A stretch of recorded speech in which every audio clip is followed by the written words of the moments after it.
यह कहानी है शांति के बारे में। आप लोगों में से कई सारे लोगों को शांति का सही मतलब नहीं पता होता।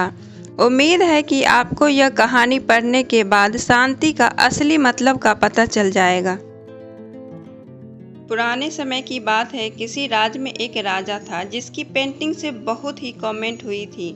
एक दिन राजा ने घोषणा की कि जो कोई भी मुझे एक ऐसा पेंटिंग बना देगा जिसकी शांति को नकारा जाए तो मैं उससे मुंह मांगता हूँ। जिस दिन निर्णय लेने वाला था उस दिन एक से एक बड़ा चित्रकार की मूर्ति के लाल में अपनी पेंटिंग्स लेकर राजा के महल समय से पहुंच गया। राजा ने एक एक करके सभी की पेंटिंग्स देखी। सभी पेंटिंग्स में से राजा ने सिर्फ 2 पेंटिंग्स अलग अलग रख दी। राजा को वो दोनों पेंटिंग्स बहुत पसंद आई थी। इन दोनों में से किसी एक को मिलने वाली बात थी। पहली पेंटिंग एक सुंदर शांत झील की थी। उस झील का पानी बहुत साफ था। उस पेंटिंग में नीले आकाश के ऊपर था और आकाश में रुई के गोलों के समान थे जहां बादल थे। इस पेंटिंग में शांति साफ नजर आ रही थी। जो भी इसे देखता उसे ऐसा लगता कि शांति को देखने के लिए ये बहुत अच्छी पेंटिंग है। दूसरी जो पेंटिंग थी वह थी यूक्रेन माउंटेन थे। माउंटेन बिल्कुल रुके थे, वीरान थे। इन पहाड़ों के ऊपर बादल थे और उन बादल में बिजलियां चमक रही थी। तेज हवा से पेड़ हिल रहे थे। पहाड़ी की दूसरी ओर एक झरना था और झरने ने रौद्र रूप धारण कर रखा। किसी ने भी इस दूसरी पेंटिंग को देखने के लिए यही सोचा था कि इस पेंटिंग का शांति से क्या लेना है। इसमें तो केवल यूक्रेनी है दिखाई दे रही है। सभी को यही लगता है कि पहली पेंटिंग बनाने वाले चित्रकार को ही प्रोत्साहन मिल रहा है।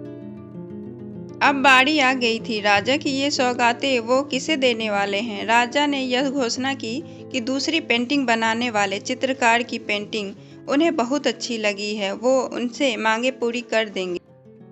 राजा की बात से सभी आश्चर्यचकित हो गए। राजा का निर्णय सुनने के बाद अब पहले चित्रकार नहीं जा रहा था और उसने राजा से भी पूछा था कि आपको पेंटिंग में ऐसा क्या दिखा कि आपने उसे पुष्टि का निर्णय ले लिया, जबकि हर कोई यही कह रहा है कि मेरी पेंटिंग ही है शांति के दर्शन के लिए अच्छा है।